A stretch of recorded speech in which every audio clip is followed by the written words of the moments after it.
everyone, welcome back to my channel with another new video. Murtaba. And yeah, don't forget to subscribe my channel and press the bell button for all my future video notifications. Today we are gonna make beef murtaba. Let's make the stuffing first. Into the kadai I'm adding 3 to 4 tablespoons of oil, allowing it to get hot.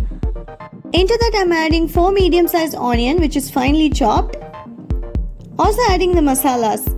1/4 teaspoon of turmeric powder, 1 teaspoon of ginger garlic paste, 1 green chili, half a teaspoon garam masala and 1 cup chopped coriander leaves. Also add salt according to your need. I'm adding 1 teaspoon of red chili powder. You can adjust according to your spice level. Saute it well and add the other veggies. I'm adding 2 cups of chopped cabbage and 2 cups of grated carrot. You can add any other veggies also, but I'm adding cabbage and carrot for the colors. Once the masala is cooked well, I'm gonna add the meat into this. I'm adding 250 grams of beef mince. If you're not a beef lover, you can replace it with mutton or even chicken. I have cooked the meat along with 1/4 teaspoon of ginger garlic paste in the pressure cooker, and then only I'm adding it into the vegetables. At the end, I have one more color to be added into this, that is capsicum. The reason why I'm adding it in the end is the capsicum's texture has to be a little crisper than the other vegetables. So once all the vegetables become soft, I'm adding the long sliced capsicum into this.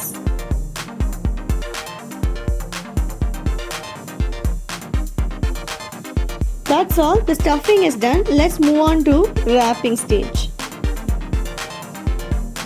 I'm not showing the dough preparation in detail.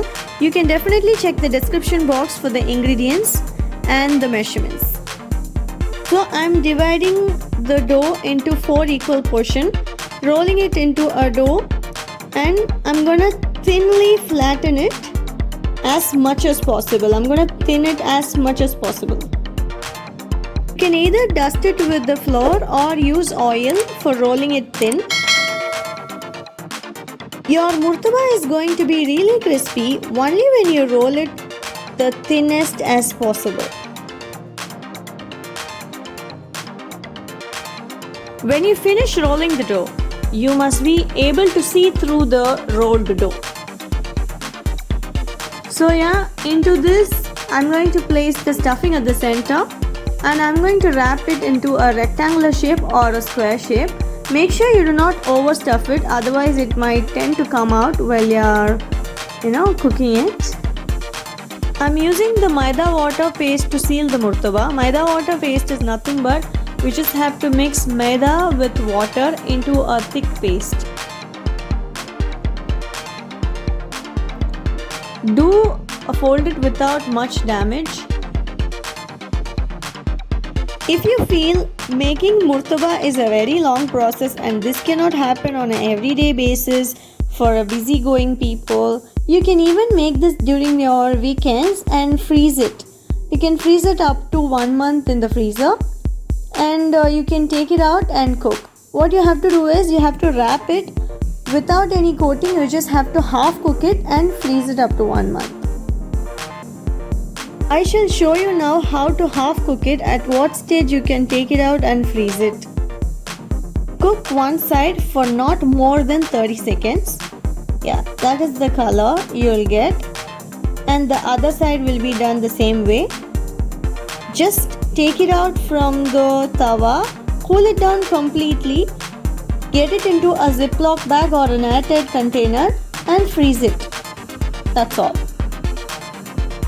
Now to cook it completely, I'm taking out from the freezer before 1 hour of cooking, and I'm giving an egg wash on one side with a brush. Cook that side until it turns golden brown. Of course add oil, then only it will become crispy. I'm brushing over the egg on another side. Once one side is done, flip over and cook the other side. The same way you will be adding 2 to 3 layers of egg wash and cook the murtaba till it turns crispy and golden. More the egg, more the taste.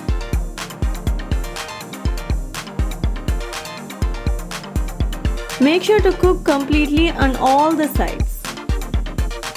Now the murtaba is ready to serve hot for your loved ones. You can have it along with mayo or ketchup or even any other gravy that is at home. It is simply superb. Do tell me how did it turn out to be in the comment section.